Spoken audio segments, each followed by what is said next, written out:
The air aboard the Virex 7 diplomatic station was thick with tension, too clean to be honest, too still to be safe. Commander Nathaniel Dalton of Echo Unit stood at attention in the reception hall, arms folded behind his back, gaze fixed on the towering set of blast doors that separated him from the latest political farce. Around him, his soldiers waited with the patience of trained wolves. Sergeant Ruiz chewed on nothing, jaw twitching.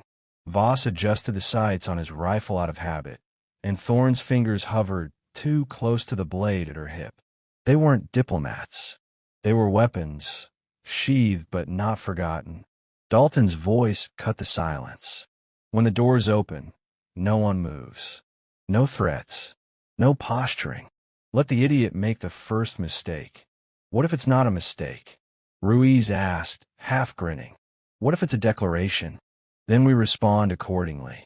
The blast doors hissed and parted, revealing a delegation flanked by Dominion honor guards, tall, scaled figures in lacquered crimson armor. At their center walked the envoy, High Marshal Sarlax, a galactic soldier of repute and infamy. Nearly 8 feet tall, he moved like molten stone, a predator draped in ceremony. His face, reptilian and expressionless, bore the tight control of one accustomed to obedience. Behind him floated the Valari envoy Sorella, the so-called neutral arbiter. Her presence had been insisted upon by the Interstellar Accord, but Dalton didn't trust her diplomacy. She was too serene, too passive. Peace, he'd learned, often wore the same face as submission. Sarlax halted before Dalton, letting his black eyes scan the human soldiers. So these are the infamous Echo Unit, he said, his voice a deep, warbled thunder. Small, primitive, proud. Dalton didn't blink. We get the job done. The corners of Sarlax's mouth curled, a simulation of amusement. I'm sure you believe that. Silence fell again. The hall stretched with unspoken challenge. Then, casually, almost without acknowledgement, Sarlax stepped forward, too close. He looked Dalton over, the way one might appraise a relic. You wear that uniform like it still means something. Dalton smiled, sharp and without humor. It means we've bled for the things you try to take without permission. The blow came fast. A clawed hand flashed, a blur of motion impossible for most to track. It struck Dalton across the face. A slap, not a punch, calculated not to injure but to humiliate. The sound cracked through the chamber like a whip. Gasps echoed. Every member of Echo Unit moved, hands on weapons, but Dalton raised a hand before they could act. He straightened slowly, cheek red, lip split. Blood slid down his chin. He looked Sarlax in the eyes. Then he laughed. It wasn't loud. It wasn't cruel.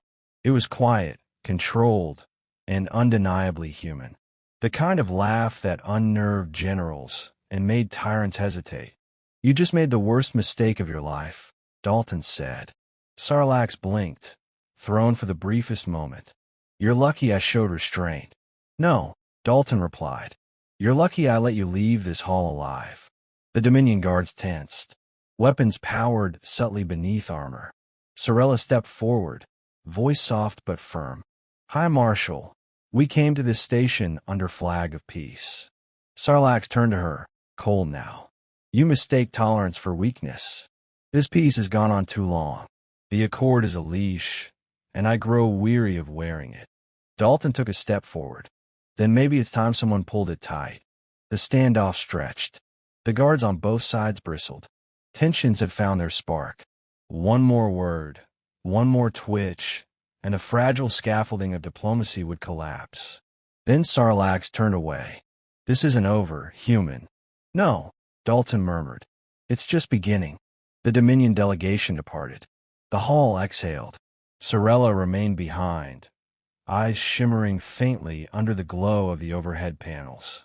You provoked him, she said. Dalton wiped the blood from his lip. He came to provoke. I responded. He'll use this, she warned. Spin it as human aggression. He slapped a soldier in uniform. That's not aggression. That's theater. And he just made himself the main act. You could have retaliated. I wanted to, Dalton admitted. But that's not the fight that matters. She studied him, as if unsure whether to admire or fear him. Then which fight does? Dalton glanced back at his unit. Voss, tense but waiting. Ruiz, still pacing like a wolf on a leash. Thorne, quiet and watching everything. The one that's coming, he said.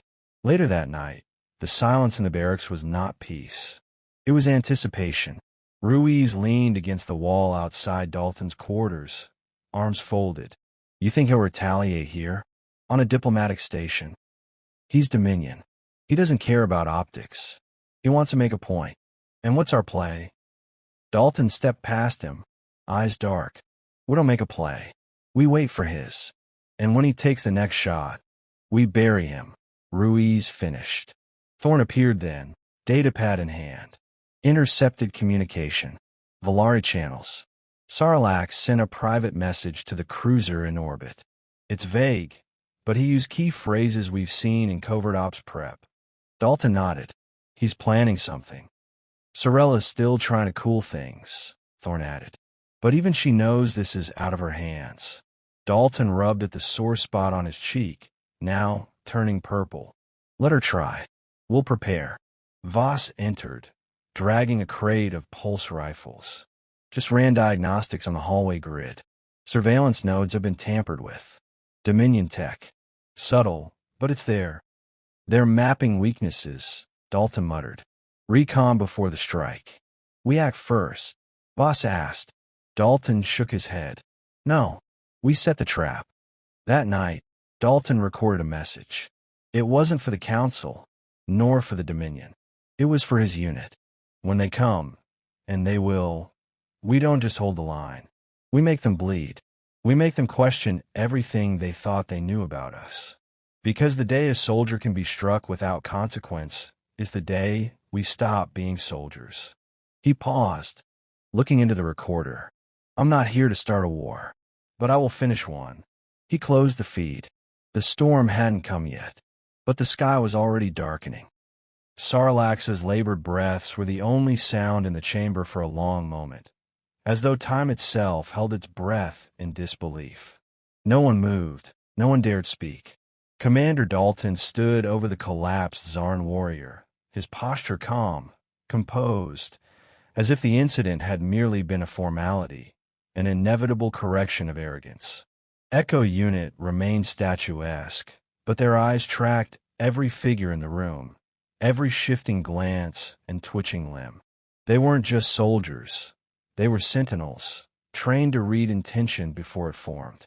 And right now, every alien present knew with absolute certainty. If another hand rose in threat, Echo Unit would bring the room down in a torrent of calculated violence. Sarlacc shifted with a grunt, struggling to rise. One hand pressed his throat, the other cradling his mangled leg. He stared up at Dalton, confusion bleeding into humiliation. He had expected fear, perhaps anger, but not this cold control, not this precise ferocity. It shattered the narrative of Terran inferiority he had been fed all his life. Dalton turned away without another word and resumed his place at the negotiation table. He didn't sit, not yet. He looked out at the remaining delegates with that same quiet gravity, challenging them to speak, to object, to make the same mistake. Ambassador Sorella was the first to regain composure. Her transparent skin shimmered with pulses of anxious blue light. A biological tell the Valari hadn't yet learned to mask. She stood, smoothed the front of her flowing robe, and spoke with deliberate calm. I suggest we resume discussions after a necessary recess. There were nods, hesitant and quick. The Kargai warrior priest muttered a ritual phrase and thumped a fist against his chest, though whether it was in solidarity or respect was unclear. Muraxian representatives clacked in their insectal dialect, voices hushed but urgent. Whatever else was true, the room had realigned its gravitational center around one immutable fact. Humans were no longer the unpredictable savages of galactic rumor. They were a force, and forces demanded caution. Dalton gave a single nod. 15 minutes. Then we continue. As the others filed out, murmuring and casting backward glances, Echo Unit held formation. Only when the last delegate disappeared behind the rusted bulkhead doors did they move, forming a loose circle around Dalton. Captain Voss exhaled slowly, breaking the silence. 3 seconds, he said. Dalton arched an eyebrow. That's slow. Ruiz let out a low chuckle. He had a full second of mercy. Must be getting soft. I'll add a push-up to the count, Dalton replied. They chuckled, but the sound was brief, habitual, not lighthearted. The weight of what had just happened pressed in on them all. It wasn't just a confrontation. It was a declaration. And declarations had consequences. Voss leaned in slightly, voice quieter. You know this'll escalate. That slap wasn't just bravado. Sarlacc was sent here to provoke something. They wanted a reaction. Dalton nodded. And they got one. Now they know what we're capable of.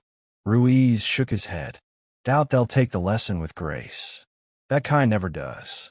Dalton said nothing. His eyes scanned the empty chamber, but his mind was elsewhere, turning over possibilities, calculating trajectories. He hadn't risen through the Terran ranks on strength alone.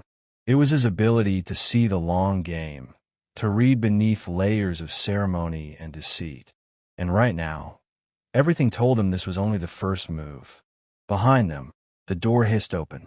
A figure stepped inside, lean, armored, moving with the grace of someone trying not to be noticed. Lieutenant Sarah Thorne, the youngest in Echo Unit, and arguably its deadliest. She removed her helmet, revealing close-cropped hair and a face marked with old burned scars. Perimeter secure. No reinforcements. At least none visible, she reported. But comm chatter spiking. Zarn channels are encrypted, but tones agitated. They'll come, Dalton said. Not here. Not now.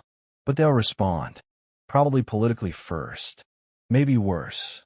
Thorne nodded and took a position near the chamber entrance. Rifle slung casually, but within reach. We stir the hive. Dalton turned back to his unit. Then we prepare. It wasn't bravado. It was routine. Each member of Echo Unit moved in a silent action. Ruiz calibrated his sidearm and checked his motion scanner. Voss pulled up a holographic interface on his gauntlet, scanning for orbital traffic. Thorne reconfigured the chamber's security protocols, subtly locking them down in ways no one would notice unless they tried to force an entry. Dalton remained still for a long moment, watching. The Zarn had made a calculated move. They'd assumed human restraint was weakness, that the veneer of diplomacy meant submission. They hadn't realized that for humanity, peace was just another battleground, one where they excelled just as much as on the field. When the delegation returned, the chamber felt smaller somehow, the air heavier. Sarlacc was absent, replaced by a junior envoy who spoke only when addressed and never once met Dalton's gaze.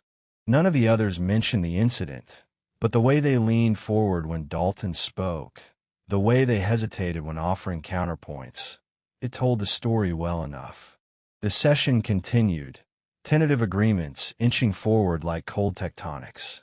Resources, territories, trade access, the kind of politics that often got soldiers killed and diplomats promoted. Dalton navigated it with the same efficiency he'd shown in battle.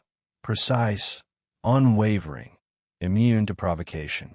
Later, when the meeting adjourned and the delegates departed under escort, Dalton lingered behind with Voss and Ruiz, overlooking the valley beyond the shattered wall. The sky had begun to darken, a bruised horizon flickering with distant electrical storms. Above, ships hung like sharks in shallow water, watching, waiting. Reckon we'll need to relocate? Ruiz asked. Dalton didn't answer immediately. He watched the ships a moment longer, eyes distant. No, he said finally. Let them come. We've given them a truth they can't ignore. Now, they'll try to test it. He turned back to his men, voice low. So we'll show them again. And again. until they stop asking. Voss adjusted the strap of his rifle. Humanity's back on the board. Dalton smiled, thin and sharp. We were never off it. They just forgot what we were. As night fell over Virex 7, the wind howled through the broken columns of the ancient hall, carrying with it a scent of ozone and blood. The echoes of violence had not faded. They had only begun to settle. And across the stars, somewhere deep within the Dominion's command ranks, a signal was being sent. A call not for negotiation, but for retaliation. They hadn't just wounded a Zarn soldier. They'd bruised the Dominion's pride. And pride, when wounded, always sought retribution. But humanity had stopped being afraid of retribution a long time ago. They had adapted. They had endured. Now, they would teach the galaxy why that was the most dangerous thing of all.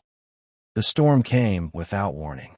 3 nights after the incident in the hall, Virex 7 skies cracked open with sudden, unnatural fury. Purple lightning laced the clouds in rhythmic pulses, not chaotic like nature's storms, but too precise, too measured. It wasn't weather. It was something else. Dalton stood on the command balcony overlooking the forward encampment, the hum of the station generators vibrating faintly beneath his boots. Below, Echo Unit moved with quiet precision, prepping weapon systems, recalibrating shield nodes, exchanging silent hand signals. No panic, just the seamless, synchronized readiness of soldiers who had lived too long under the shadow of sudden violence. We've got movement on the upper ridge, Thorne reported through his comm, 6 biosigns. Cloak. Confirm if it's Dominion, Dalton said. No standard tags. Movements coordinated, disciplined. Could be special ops. Dalton narrowed his eyes. They're probing us. He turned as Voss stepped up beside him, rifle slung and HUD visor, scanning the horizon. Recon teams reporting mirrored activity on the eastern flank. Same pattern. Small units. Fast. Not engaging. Just watching. Dalton's jaw tightened. Testing our perimeter. Classic Dominion doctrine. They want to know what we'll do when a knife comes quiet. Ruiz joined them, sliding a fresh magazine into his carbine. They're stalling. Trying to make us twitch. Dalton didn't twitch. He never had. Hold defensive posture. No retaliation. Let them think we're afraid to act. And if they press harder? Voss asked. Dalton looked down at the camp, at the engineers reinforcing blast barriers, at the medics prepping trauma bays, at the soldiers who had followed him through 4 years of war, occupation, and worse. Then we bury them in their own assumptions. Inside the command tent, the central holotable projected a topographical map of the valley. Red markers flared across 2 quadrants. Lieutenant Harnett, the station's data officer, looked up with a grim expression. Unconfirmed chatter on encrypted Dominion frequencies. They're scrambling a gunship cluster from the orbital cruiser, the Sovereign Blade. That's not a diplomatic asset, Voss muttered. That's a hunter class. Exactly, Dalton said. They're not here to talk anymore. Sorella arrived minutes later, flanked by 2 Volari guards in ceremonial armor. Her normally serene expression was tense, the blue glow of her skin pulsing in staccato beats. You need to evacuate, she said without preamble. Now, the Dominion High Command has issued a classified order. The presence of Echo Unit has been labeled a destabilizing variable. They intend to remove it. Meaning us, Ruiz added with a dark grin. Dalton didn't respond immediately. Instead, he studied Sorella, the way her hands trembled at her sides despite her diplomatic training. You knew this was coming, he said softly. She hesitated. I suspected. The moment Sarlax was chosen as envoy, I feared escalation. But I hoped, foolishly, perhaps, that restraint would prevail. Dalton stepped closer, voice low but firm. The Dominion doesn't respect restraint. They interpret peace as prelude to conquest. Then what will you do? Dalton stared into the storm. We'll teach them that humans don't kneel. The first assault came before dawn. It began with a pulse-jamming array that shorted half the comms network. Then the skies lit up with precision-guided ordnance. The western ridge exploded in fire and twisted metal as a Dominion strike team blitzed the outer sensor grid, cloaking their approach with plasma fog. But Echo Unit didn't break formation. Thorne and Ruiz led the flanking team, intercepting the breach with flares and sonic scatter mines. Voss coordinated the artillery counter-barrage, sending mortars screaming across the valley in mathematical arcs. Dalton, as always, moved like gravity, pulling focus, steadying the chaos. When the Dominion's second wave tried to flank through the southern ravine, they found Dalton waiting with a pulse hammer and a face of cold rage. One of the enemy soldiers lunged from cover, cloaked in adaptive armor. Dalton caught a mid-swing, turned the momentum against him, and dropped him with a single, thunderous blow. He didn't kill him. Not yet. He wanted someone to crawl back and tell the tale. Blood and ozone thickened the air. Screams mingled with static as the battle spread across the encampment. The Dominion had expected resistance. What they hadn't expected was defiance. Echo Unit didn't retreat. They advanced. Every inch lost was reclaimed within minutes. Every Dominion push was met with coordinated counterattacks that struck not with brute force, but surgical precision. By the third hour, the Dominion called halt. Bodies littered the valley. Dominion banners hung limp in the smoke, their carriers either dead or captured. Above, the Sovereign Blade remained in orbit, its weapon systems powered but idle. Watching, hesitating. Back in the command tent, Thorne stood over a captured Dominion soldier, a younger operative with shrapnel wounds and fear in his eyes. He said they were told this would be easy, she reported. Dalton studied the prisoner. Didn't tell him who he was facing. No, they were told we were just political muscle. Dalton shook his head. That's their mistake. They thought we were pawns. He turned to Sorella, who stood silent in the corner, her expression unreadable. Broadcast the casualty numbers to the council, Dalton said. Let them see what peace by intimidation leads to. She hesitated. You'll lose all diplomatic protection. This will mark your unit as a rogue element. Dalton looked at her. We were never diplomats. We're soldiers. And someone has to show them that the galaxy's rules don't apply to everyone. Not anymore. Sorella's shoulders sagged. You've just signed a declaration of war. No, Dalton said. They did. We just finally answered. That night, as the storm faded and the fires burned low, Echo Unit regrouped. They were wounded, low on munitions, and isolated. But they were alive. And more than that, they had proved a point. The Dominion had power, but humanity had purpose. And in the silence that followed, as the wind died and the wounded retreated, something changed. The alien observers, the smaller factions long cowed by the Dominion's dominion, began to murmur. They began to hope. One act of defiance. One blow returned. It was enough to fracture the illusion of invincibility. Enough to spark something dangerous. Revolution was a slow burn. And now it had found its flame. The days that followed unfolded like the drawn breath before a scream. Above Virex 7, the Dominion's orbiting cruiser remained an oppressive sentinel, its cannons tracking every movement on the surface with silent threat. The encampment below, though battered, pulsed with renewed energy. Repairs were underway. Ammo caches restocked. Bodies buried. But beneath the routines of recovery simmered a focused, growing intensity, something sharper than survival. Echo Unit wasn't just regrouping. They were preparing. Dalton stood atop the southern lookout, staring into the lowlands beyond the ravine. It was quiet, too quiet for a world that had tasted so much blood. He didn't trust the silence. It was the kind that came before something final. Something irreversible. Recon drone just swept Grid 9. Ruiz said, stepping up beside him, chewing a dried ration stick like it was his last good vice. Nothing visible, but the satellite pings are off, like they're bouncing off empty space. Dalton gave him a glance. Cloak drop pods. Or something worse. Voss arrived moments later with a datapad and a scowl. Intercepted chatter confirms a high-value Dominion asset en route. Encrypted orders designate Virex 7 as a containment target. That's not normal occupation language. They're not here to win, Dalton said. They're here to erase us. Voss nodded grimly. So what's the play? Dalton didn't answer right away. Instead, he watched the horizon, the edge of the world where shadows moved too slowly to be natural. We go on the offensive. We take the fight to them. Ruiz snorted. With what?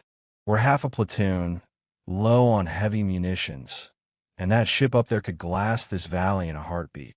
That's what they're counting on, Dalton replied. Fear, hesitation, but we still have one advantage, and that is, they think we're predictable. Within the hour, the war table was cleared. Tactical maps replaced with schematics, sensor logs, intercepted frequencies. Echo unit moved like a machine. Every soldier a cog of experience, memory, and instinct. Thorne took point on the infiltration plan. Voss mapped the terrain interference. Ruiz coordinated the fallback contingencies. Dalton called it Operation Hollow Flame. The idea was as simple as it was suicidal. Infiltrate the Dominion command outpost 6 kilometers east, override the uplink system, and broadcast a system-wide transmission exposing Dominion war crimes and civilian targeting orders. The uplink also connected to the Sovereign Blade's command relay. If they could get the signal through, it would unravel the tightly controlled Dominion narrative across 5 sectors. More importantly, it would force their hand, compel them to either retreat or escalate so drastically that even their allies would question the optics. We're not trying to win this war tonight, Dalton said. We're trying to light the fire under every world they thought they already broke. Night fell. The strike team deployed under full blackout. Virex's moons vanished behind thick clouds, turning the valley into a field of ghosted shadows and hushed breath. Thorne led the advance, her boots never making a sound, even as she scaled the outpost's eastern ridge with 2 others. Voss and Ruiz flanked low, carving a path through auxiliary defenses with surgical charges. Dalton moved in behind them, pulse rifle slung, eyes sharp, every step calculated. The Dominion base wasn't just fortified. It was a fortress, dozens of armored sentries, sensor drones, heat-tracking turrets. But they hadn't anticipated Echo Unit's audacity. By the time the first alarm tripped, the team was already inside. Explosions rocked the side corridors. Smoke flooded the eastern wing. In the chaos, Dalton reached the uplink chamber, massive, humming with deep Arctech resonance, Dominion code flickering across curved holoscreens like digital scripture. A young officer turned, mouth opening to shout a warning. Dalton fired once. The silence returned. He slotted the data spike into the primary console. The device whined, lights flickering as the feed began to pulse outward, spilling truth into the Dominion's tightly controlled networks. On screen, a video played. Dominion shock troops executing civilians on Drenthus Prime. Slaves forced to mine volatile plasma in zero gear. A Valari village bombarded for refusing conscription. All sanctioned, all ordered. Then the faces began to show. Dominion admirals, bureaucrats, envoys. Their signatures. Their words. And finally, the caption. This is what peace looks like under Dominion law. The message was already transmitting when the counterstrike came. Sirens wailed. Walls shook. Ruiz's voice cracked over comms. 2 gunships inbound. They know we're here. Thorne's voice cut in. Extractions cut off. South tunnels compromised. Dalton didn't flinch. Then we hold. The chamber doors blasted inward. Dominion troopers poured through, heavily armed, expressions masked, movements mechanical. Echo Unit met them with fury. Thorne's rifle danced, each shot dropping a soldier. Voss covered the flank, grenades finding chinks in the enemy's armor. Ruiz planted explosive anchors, cutting their advance into controlled choke points. Dalton stood at the console, defending the transmitter with grim purpose. He was hit twice, but he didn't move. He didn't stop. Blood ran down his side. He ignored it. Transmissions at 98%, Voss shouted. Almost there, Dalton grunted. A Dominion commando charged through the smoke, blade drawn, screaming.